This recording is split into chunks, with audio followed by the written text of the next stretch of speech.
जब जिले के सबसे बड़े अधिकारी डीएम संगीता कुमारी अपनी बूढ़ी मां की इलाज के लिए अस्पताल पहुंची तो अस्पताल में मौजूद डॉक्टर, नर्स और सारे स्टाफ ने उन्हें गरीब और भिखारी समझकर अस्पताल से धक्के मारकर निकाल देती है और कहता है कि तुम जैसों के लिए यह अस्पताल नहीं है और तुम्हारी औकात नहीं है।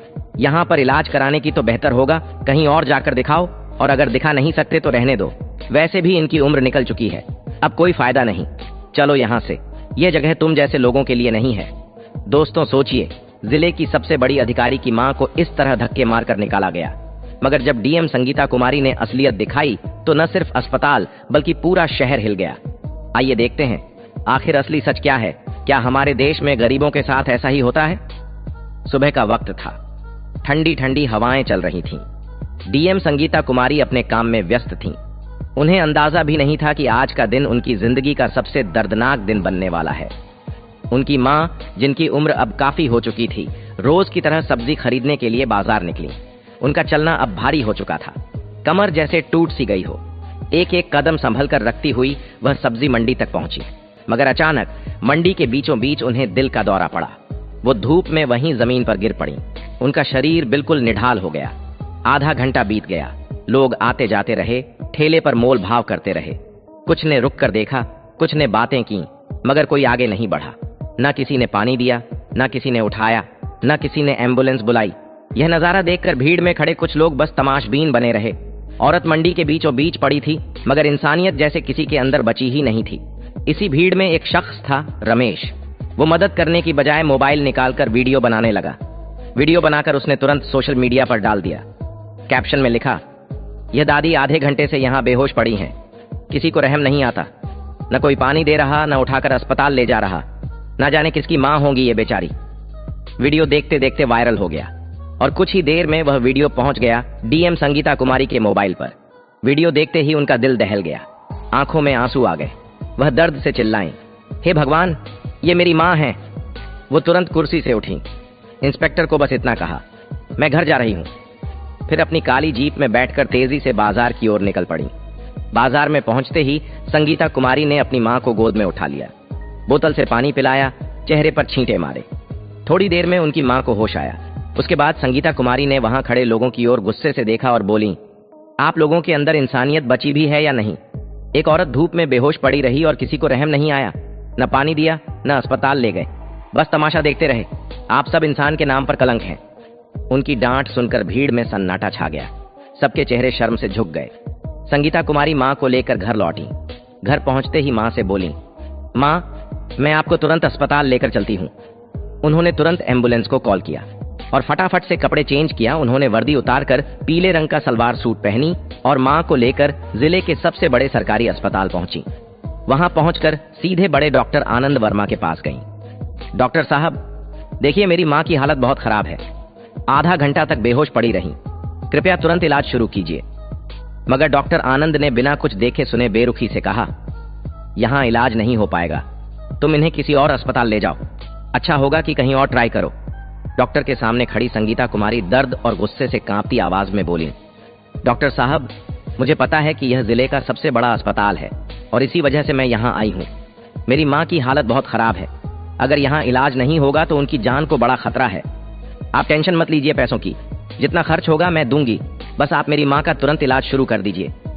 मगर डॉक्टर आनंद वर्मा ने ठंडी हंसी के साथ जवाब दिया, क्या कहा तुमने? जितना भी पैसा होगा तुम दोगी? तुम्हें लगता है तुम्हारे पास इतने पैसे हैं कि तुम यहाँ का इलाज करवा सको? सुनो, अगर तुम खुद को भी बेच दो ना, तब भी इनका इलाज नहीं हो पाएगा। इसीलिए कह रहा हूं, इनको लेकर यहां से चली जाओ। वैसे भी तुम्हारे जैसे लोगों के पास तो खाने को भी पैसे नहीं होते होंगे, इलाज कहां से कराओगी? ये सुनते ही संगीता कुमारी का खून खौल उठा। उनका चेहरा गुस्से से लाल हो गया, मगर उन्होंने खुद को संभाला। गहरी सांस लेकर बोली, देखिए, मैं गरीब हूं या फकीर, इससे आपको कोई मतलब नहीं होना चाहिए। आपको तो बस मेरा काम करना है।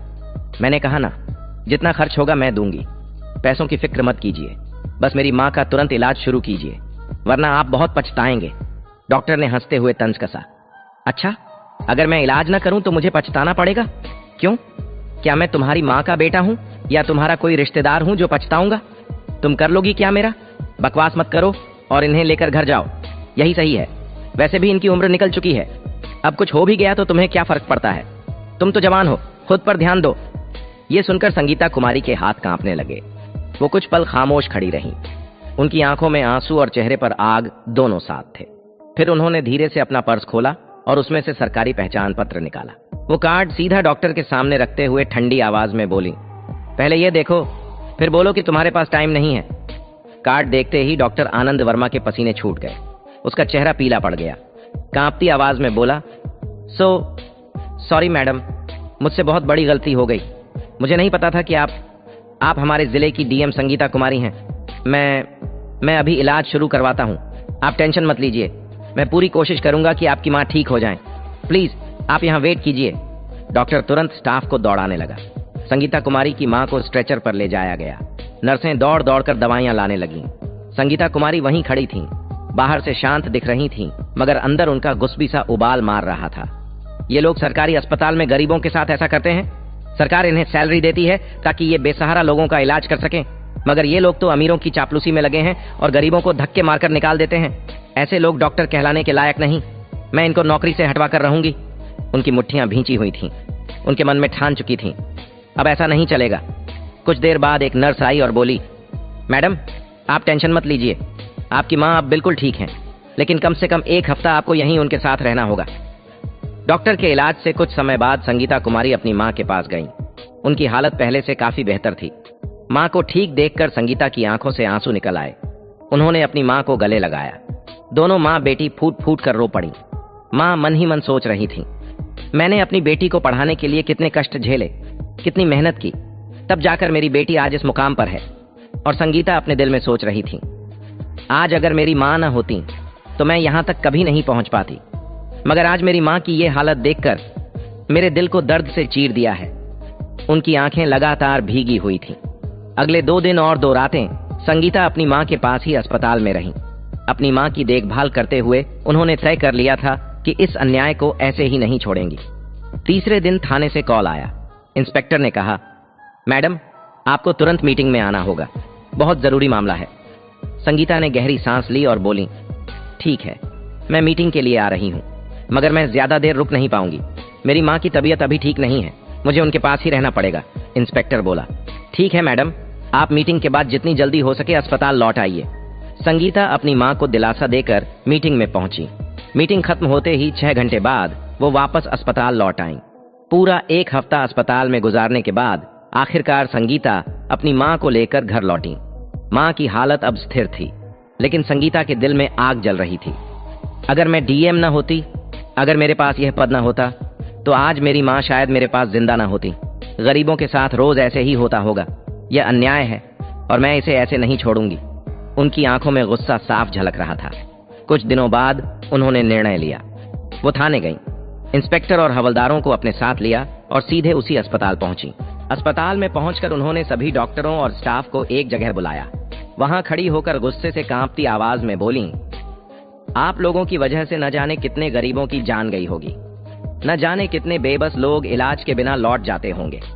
सरकार आपको सैलरी इसलिए देती है कि आप गरीबों का सहारा बने, उनकी जान बचाएं, मगर आप लोग यहाँ सिर्फ अमीरों की चापलूसी और गरीबों को अपमानित करने का काम करते हैं। उनकी आवाज और ऊंची हो गई। 1 हफ्ता पहले आपने मेरी माँ के साथ जो किया, वो सिर्फ मेरे साथ नहीं बल्कि हर गरीब के साथ होता है। आपको किसने हक दिया कि किसी को औकात दिखाओ, किसी को फकीर कहकर बाहर निकालो?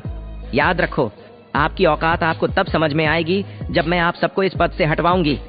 अब मैं आप लोगों पर सख्त कार्रवाई करूंगी ताकि आप जान सकें इंसानियत के साथ खिलवाड़ का अंजाम क्या होता है। पूरा अस्पताल सन्न था। डॉक्टरों के चेहरे पर डर साफ दिख रहा था। अस्पताल के सबसे बड़े डॉक्टर आगे आए। उन्होंने हाथ जोड़ लिए और झुके सिर से बोले, मैडम हमें माफ कर दीजिए, हमसे बहुत बड़ी गलती हो गई। आगे से हम ऐसी हरकत कभी नहीं करेंगे। हम हर मरीज का इलाज पूरी कोशिश से करेंगे, चाहे उनके पास पैसे हों या ना हो। डॉक्टरों की माफी के बावजूद डीएम संगीता कुमारी का गुस्सा शांत नहीं हुआ। वो ठंडी लेकिन सख्त आवाज में बोली, आप लोग कितना भी माफी मांग लें या सर झुका लें, मैं आपको माफ नहीं करूंगी, क्योंकि आपने सिर्फ मेरे साथ नहीं, न जाने कितनों के साथ ऐसा किया होगा। कितने गरीब यहाँ से अपमानित होकर लौटे होंगे, जिनकी जान आप लोगों ने लापरवाही से छीनी है। इससे बेहतर है कि ऐसे लोग डॉक्टर रहे ही ना। इसलिए माफी की उम्मीद मत कीजिए। मैं ऐसा फैसला लूंगी कि आगे से कोई मरीज यहाँ अपमानित न हो। उनकी बात सुनकर सारे डॉक्टर घबरा गए। सभी हाथ जोड़कर कहने लगे, मैडम, हमें माफ कर दीजिए। हमसे बहुत बड़ी गलती हुई है। हमें एहसास हो चुका है कि हमने गलत किया। हमें हर मरीज को इंसान समझकर बराबरी से देखना चाहिए। आगे से हम हर किसी का अच्छे से इलाज करेंगे। किसी के साथ भेदभाव नहीं होगा। हमें एक मौका और दीजिए।